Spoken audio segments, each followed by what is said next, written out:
Como siempre, agradeciendo su agradable compañía, lo invitamos a quedarse con nosotros para compartir Agenda Económica, la visión empresarial al servicio de la nación. El más completo análisis del acontecer económico nacional e internacional. Un encuentro con la objetividad y la crítica profunda de nuestros especialistas, Rosana Ruiz, Luis Núñez Santana, Henry Gebral y Ezequiel Molina Lizardo.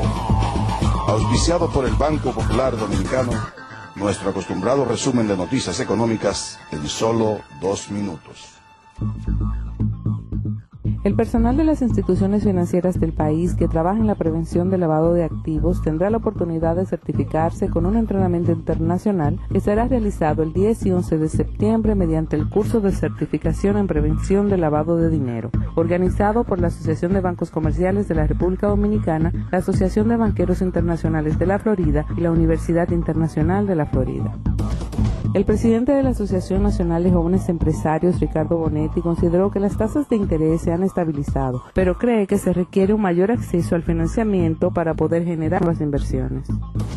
El secretario de Economía, Planificación y Desarrollo, Juan Temístocles Montaz, dijo que la política de expansión monetaria que ha puesto en marcha el Banco Central se corresponde con el interés de las autoridades de dinamizar la actividad económica, retomar el ritmo de las inversiones e incrementar los ingresos fiscales que han sido mermados por efectos de la crisis y de esta manera atender la demanda de la población.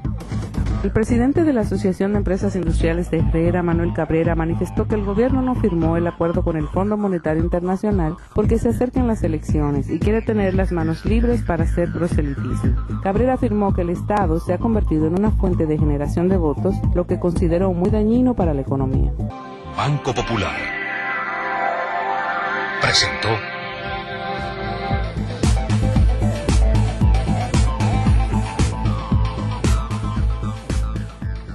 Hola amigos, buenas noches.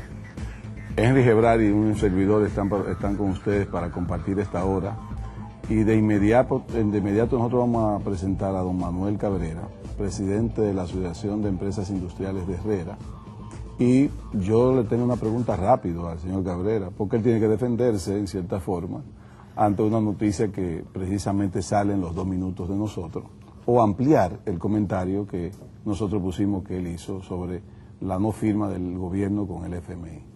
Buenas noches, señor Manuel Cabrera. Buenas noches, Ezequiel. Buenas noches, Henry. Complacido de estar ya en este programa. Yo creo que voy a tener que pedir que a mí me pase también mi cheque a fin de mes, porque yo soy un miembro del panel de este programa. Pero para usted que ahora tenemos que guardar nosotros los primeros. Así mismo.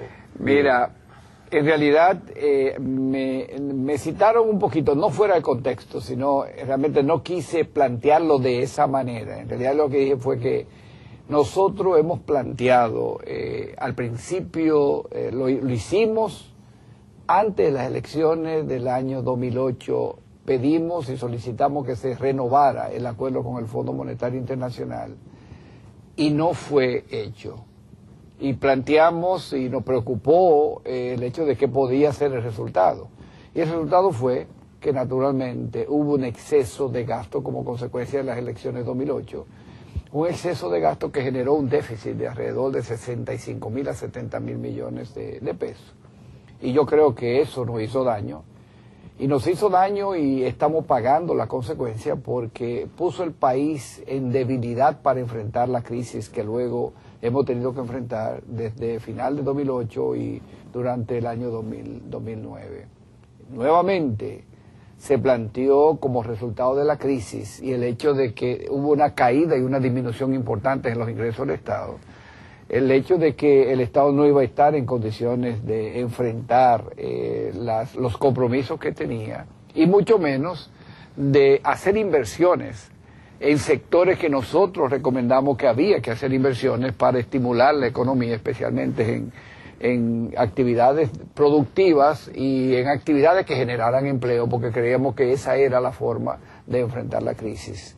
Y en ese momento planteamos que el gobierno debía acudir a los fondos internacionales, especialmente al Fondo Monetario Internacional, porque los gobiernos, los países ricos, habían dado instrucciones y habían puesto dineros en manos del Fondo Monetario Internacional para ir en ayuda de esos países que demandaran recursos para enfrentar la crisis. Entonces recomendamos que creíamos que ese era el camino que había que ir. Nosotros en una de nuestras comunicaciones semanales dijimos y recomendamos que el gobierno acudiera a esos fondos porque creíamos que era sano en este momento un acuerdo con el Fondo Monetario Internacional. El gobierno, bueno, ustedes conocen las reacciones, dijeron que no, que eso no era necesario, que el país no necesitaba hacer contrato con nadie, que este país no necesita quien lo controle y todo ese tipo de sandeces, diría yo, que han demostrado en el pasado que no son ciertos.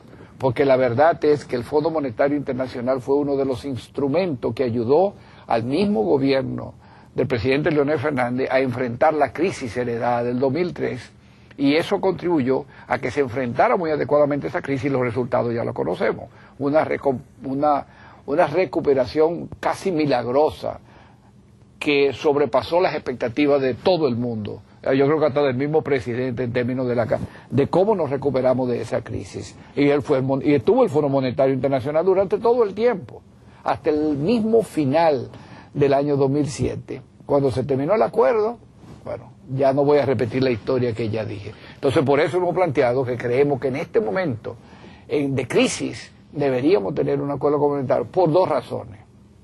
Primero, porque esos recursos van a venir a tasas de interés mucho más bajo, versus el planteamiento que ha hecho el Estado de bono soberano, que dada la debilidad que tenemos nosotros ahora, como por la crisis económica, en los organismos, en las estadísticas internacionales, para llamarle de una manera, pues ese dinero va a ser costoso. Y se ha predicho, y creo que Bernardo Vega dijo en uno de sus comunicaciones, que ese era un dinero que no iba a costar a nosotros más de 12%, de acuerdo con las condiciones internacionales. Sí, se ha hablado que en el caso de los bonos soberanos, de emitirse paralelamente a un acuerdo con el Fondo Monetario Internacional, se pudiese bajar esta tasa probablemente entre 1.5 y 2 puntos, lo cual es relativamente considerable. Lógico, entonces es lo que nosotros creemos y por eso hemos planteado. Esa fue la primera razón, una tasa más baja, pero además nosotros creemos que en este momento el gobierno necesita un ente regulador que le obligue a ponerse en cintura, que le obligue o que nos obligue a nosotros como país a someternos a restricciones y a ser, como se llama, disciplinados en el gasto. Disculpe que lo interrumpa, desde el año pasado mi exposición en este programa siempre fue que nosotros para el año 2009 tendríamos que firmar un acuerdo con el FMI en términos de vigilancia. Claro, yo no había previsto que el gobierno terminara con un déficit fiscal tan alto en el año 2008.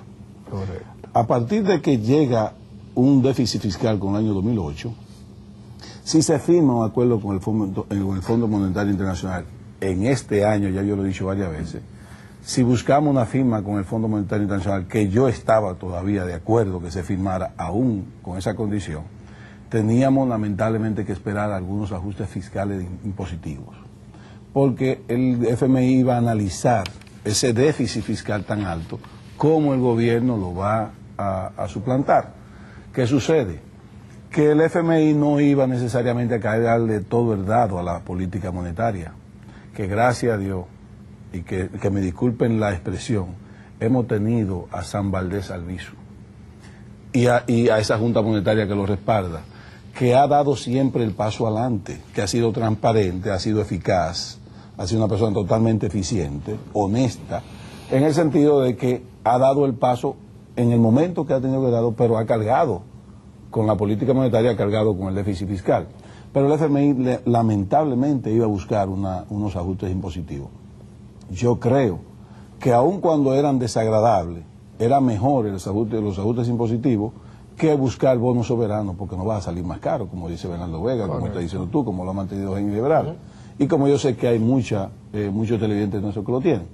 Ahora bien, lógicamente, nunca, lamentablemente, los políticos separan la política de la economía.